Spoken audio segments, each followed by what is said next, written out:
Hi class, it's Candace. Something our last group said was really helpful is when we talked about how we use different levels of Kirkpatrick in our assessment in our library instruction program. So this is the case study of how we're using level 1. So as probably is common across many academic libraries, we give a lot of APA workshops. And aside from the ones that are integrated into courses, we have an APA workshop series, which is a drop-in series that's offered 3 times a week, where students can just sign up to attend, and they usually get extra credit for their professors for coming. We also offer an online version of this. Students can sign up through our learning management system, which for us is D2L, and it's asynchronous. They watch videos and take quizzes, same learning objectives, and they self-register or self-enroll for that, and often, again, professors give them extra credit for completing those modules. And so my question was, between these 2 different kinds of workshops, was there a difference in the students' feelings about the library and their confidence level from when they worked with the librarian versus when they did asynchronously through videos and quizzes? So, and particularly I wanted to know, was there a difference in how confident the students felt about their APA abilities? And was there a difference in how comfortable they felt about asking a librarian for help afterwards? Because my thinking was, if they've physically met a librarian, they may be more comfortable asking for help later. So we came up with an assessment plan, and our colleague Jennifer Reese, our worker, put this together. So before students take the workshop or start the online modules, they do a little pre-test asking them, how comfortable do you feel with APA right now? And it was a scale of 1 to 5, with 1 being not very comfortable at all to 5 being very comfortable.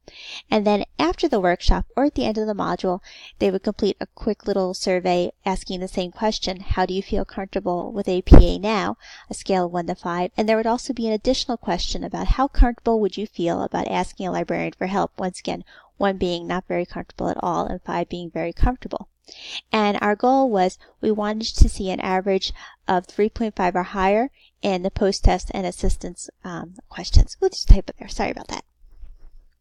So here are the results. Jennifer did this for a year and a half, and you can see with the online, we have a intersession called Wintermester, which takes place between fall and spring semester, and a lot of faculty will assign the APA module there, which is why it appears in the online classes, but we don't offer in-person workshops during Wintermester because it's solely online, which is why we only have fall and spring semesters for our face-to-face classes.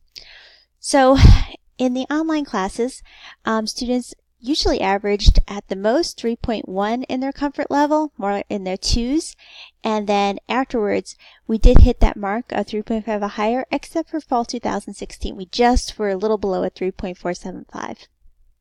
In our in-person averages, once again, they arranged their comfort level before the workshop in the 2s, sometimes the low 3s. And then afterwards, they did much better, well above the 3.5. That was our goal. Then, of course, there was the question about asking how comfortable they felt contacting a librarian. In the online Wintermester, first one was very high, 4.5 out of 5, and then the other times all were over 3.5, so that's what we're hoping for. And then face-to-face, all over 4, so well above what our goal was. So what do we do with this information? We definitely achieved our goal. We said we wanted to have at least 3.5 in all the categories, and we did, except for that one semester, but it was so close. I think that's more of an outlier than a driving data point. But there was a difference between the online and face-to-face workshops, and the face-to-face workshops were higher with comfort level. So what I'm going to do is take this report back to my team, have Jennifer, who led the study, talk about it with our instruction librarians, and then I want us to have a discussion about, are there ways that we can better personalize the online workshop? And that is how we're going to use the data to close the loop and improve our library instruction program.